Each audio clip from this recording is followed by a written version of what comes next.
எந்த போரில் இறந்தாருன்னு யாருக்காவது தெரியுமா அப்படின்னு கேட்பாங்க. அவர் செஞ்ச கடைசி போரில் தான் அவர் இறந்தார்.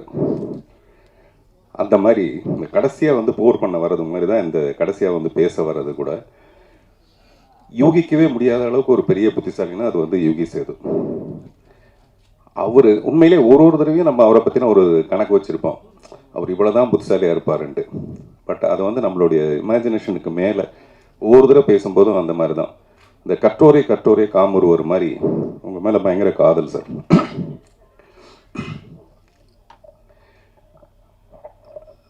இந்த ஹேராம்னு ஒரு படம், கமல் சாருடைய படம். அந்த படத்தை பார்த்துட்டு ராதிகா போய் கமல் சார்கிட்ட கேட்டாங்களாம், இந்த படத்துக்கான தமிழ் ரைட்ஸ் எனக்கு கொடுப்பீங்களா அப்படின்ட்டு.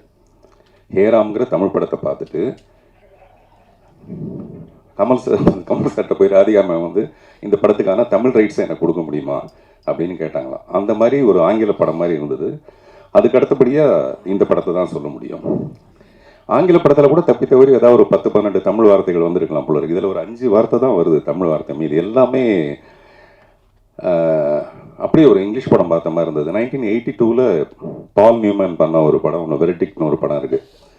நேற்று நைட்டு நான் வந்து இந்த படத்தை பற்றி ஏதாவது பேசலாங்கிறதுக்காக போட்டு பார்த்தா அந்த படம் வந்தது. இந்த படத்தோட ட்ரெய்லரும் அந்த படமும் வந்தது. கிட்டத்தட்ட 2 படம் ஒரே மாதிரி தான் இருக்குது. நான் சொல்கிறது கண்டென்ட் சொல்ல, கதையை சொல்ல, இந்த மேக்கிங் ஒரு இங்கிலீஷ் படம் மாதிரியே இருந்தது. அதுக்கு மேலே பாராட்டுறதுக்கு யுகி சேது வந்து அது புட்டு வச்சுட்டாரு. அதனால் அந்த சைடு நான் போகவே தயாராக இல்லை. அதில் வந்து எவ்வளோ டெக்னிக்கல் எக்ஸலன்ஸ் இருந்தது அந்த மாதிரி விஷயங்களை சொல்கிறதுக்கு. இந்த படமும் எனக்கு வந்து ஒரு டைட்டானிக் மாதிரி. டைட்டானிக் பேஸ் வந்து ஒரு கப்பல். இந்த படத்துக்கு நான் இங்கே வர்றதுக்கு காரணம் ஒரு கப்பல். அந்த கப்பல் வந்து கோபி, ராஜி. நீங்கள் எவ்வளோ அடக்கமாக இருப்பேன் பொண்ணுன்னு எனக்கு தெரியும், நீங்கள் எப்படி மேடைக்கு வாங்க. ஏன்னா கோபி சொன்னார், நான் வீட்டுக்கு போக முடியாது சார், நான் பேசும்போது ராஜி பேரை சொல்ல மறந்துட்டேன், அதனால் கொஞ்சம் எப்படியா இருந்தால் நான் காப்பாற்றுங்கன்னு. நிஜமாவே ராஜி நீங்கள் மேலே வாங்க, கோபி 2 பேரும் வாங்க சார். எனக்கு கொடுக்குற அந்த புத்தகத்தை கொடுங்களேன், எனக்கு கொடுக்குறதா இருக்குது. அந்த நல்லா பேசினா தான் கொடுப்பீங்கன்னா அப்படி கொடுக்க முடியாது, எனக்கு இப்போயே கொடுத்துருங்க. கோபி, ராஜி 2 பேரும் மேலே வாங்க.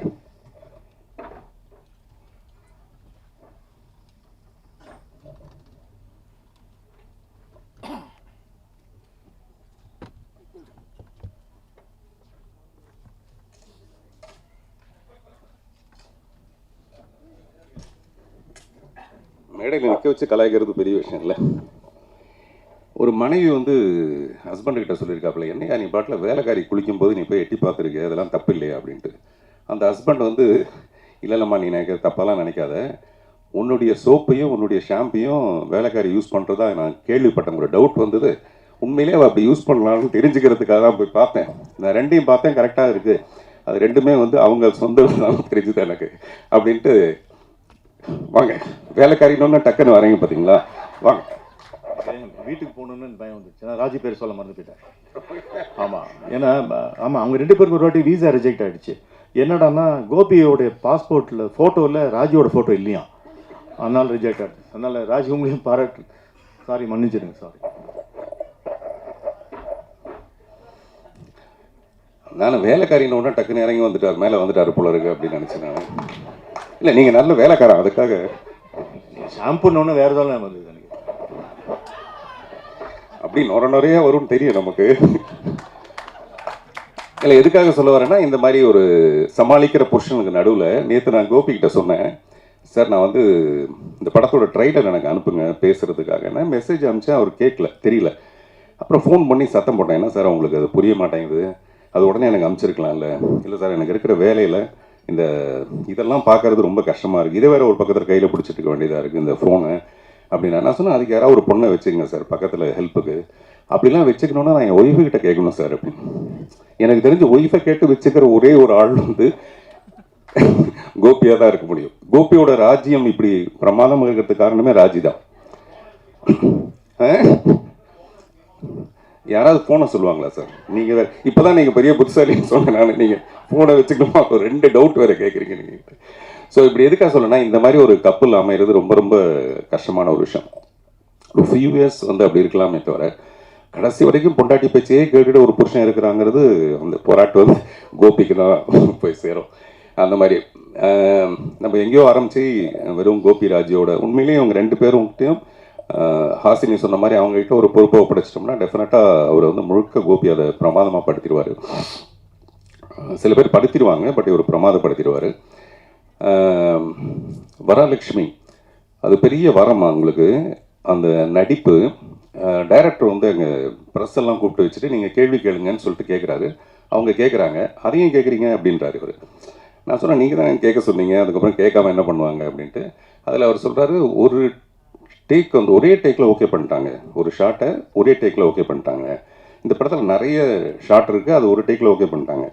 ஆனால் ஒரே ஒரு டேக் உள்ள, ஒரே ஒரு ஷாட் உள்ள இரவு நிழல் படத்தை ஒரே டேக்கில் அவங்க ஓகே பண்ணாங்க. நான் சொன்னது 2 மணி நேரம் படம். கிட்டத்தட்ட நாங்கள் 85 நாள் நாங்கள் ரிஹர்சல் பண்ணிவிட்டு கடைசியில் ஒரு 4-5 நாளைக்கு முன்னாடி தான் வரலட்சுமி கூப்பிட்டு அந்த மாதிரி ஒரு ரோல். எனக்கு உண்மையிலே ரொம்ப பயமாக இருக்குது. அவங்கள வந்து சப்போஸ் அவங்க தப்பு பண்ணிட்டாங்கன்னா மறுபடியும் ஒரு ஒன் மோர் போகணும். அதனால் எனக்கும் பதட்டம், அவங்களுக்கும் பதட்டம். ஆனால் அதை ரொம்ப பிரமாதமாக பண்ணாங்க. அது ரொம்ப பெரிய ஆச்சரியமான ஒரு விஷயம். அதே மாதிரி இவ்வளோ அமௌண்ட் ஆஃப் இங்கிலீஷ் நான் பேசினது இல்லைன்னு சொன்னீங்க. ஆனால் எவ்வளோ அமௌண்ட்டுன்னு மட்டும் சொல்லலை. இந்த படத்துக்கு இவ்வளோ அமௌண்ட் வாங்கினேன் அப்படின்னு கூட சொல்லலை நீங்கள். அது வந்து ப்ரொடியூசர் கொஞ்சம் அதிகமாக கொடுத்துருப்பாருன்னு நினைக்கிறேன். அப்புறம் ப்ரொடியூசர் வந்து ரொம்ப நிஜமாகவே ரொம்ப அண்டர் ப்ளே பண்ணியிருக்கீங்க நீங்கள். வழக்கமாக ப்ரொடியூசர் நடிக்கிறதுக்காக தான் நிறைய படம் எடுப்பாங்க. அப்படி இல்லாமல் இந்த படத்துக்குள்ளே நமக்கு என்னவோ அதை மட்டும் நம்ம பண்ணலான்றதும், அப்புறம் யுகி சேது மாதிரி ஒருத்தர் நீங்கள் உண்மையிலேயே நல்லா நடிச்சிருக்கீங்கன்னு சொல்கிறதும் பெரிய ஆச்சரியமான ஒரு விஷயம். நானும் அவரும் சில நேரத்தில் பொய் சொல்லுவோம், பட் இந்த மேடையில் அப்படி பொய் சொல்ல விரும்பலை. அதே மாதிரி சுஹாசினி மேம் அவங்களுடைய நடிப்பை பற்றி எல்லாரும் பேசுவாங்க. ஆனால் ஒரு அழகின்ற ஒரு திமிரு இந்த உலகத்திலே ரொம்ப அதிகமாக உள்ளது வந்து சுஹாசினிக்கு மட்டும்தான். பார்த்திபன், எனக்கு இன்றைக்கி 50 வயசு பார்த்திபன் அப்படின்னு எனக்கு ஒரு ஃபோன் பண்ணி சொல்லுவாங்க, எனக்கு இன்றைக்கி 50 வயசு அப்படின்னு. நீங்கள் யோசிச்சு பாருங்கள், எல்லா பெண்களும் ஒரு 28 வயசுக்கு அப்புறம் வயசை மறந்துடுவாங்க, நம்பரை மறந்துடுவாங்க, சொல்ல மாட்டாங்க. 50 வயசுலேயும் ஒரு பெண் வந்து எனக்கு 50 வயசு ஆகிடுச்சுன்னு சொல்லணும்னா அப்போ தன்னுடைய திமிர் மேலே எவ்வளோ பெரிய ஒரு அழகு இருக்கும். பாரு, நான் 50 வயசில் எவ்வளோ அழகாக இருக்கேங்கிறது. அந்த மாதிரி ரொம்ப செல்ஃப் கான்ஃபிடென்ஸ்னால் அப்படி ஒரு கான்ஃபிடென்ஸு.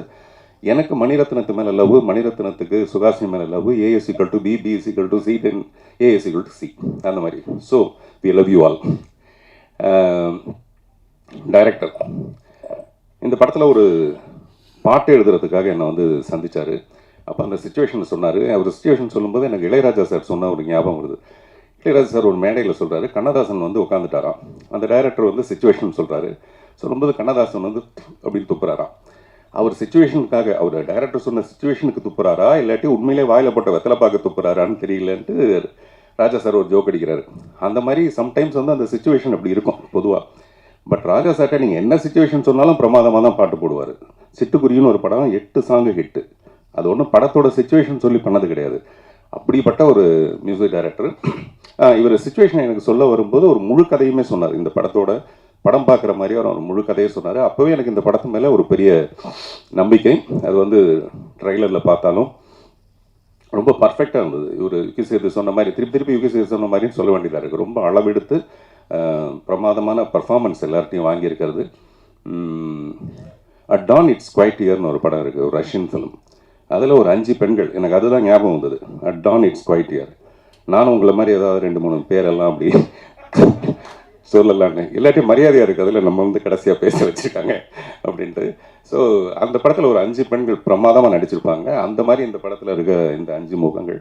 அப்புறம் இந்த படத்தை பற்றி பாராட்டுறது, நம்மளே அதை பற்றி நிறைய சொல்லிகிட்டு இருக்கிறதுக்கு பதிலாக டெஃபினட்டாக நீங்கள் ஒரு நல்ல வேர்டிக்ட் இது கொடுப்பீங்கன்னு நம்புகிறோம். பொதுவாகவே இப்போ படங்கள்லாம் வந்து it may release, it may not ரிலீஸ்னு ஒன்று இருக்கும். மே ரிலீஸ், மே நாட் ரிலீஸ்னு. அப்படி இல்லை, இந்த படம் May 30th அன்னைக்கு ரிலீஸ். வாழ்த்துக்கள், நன்றி.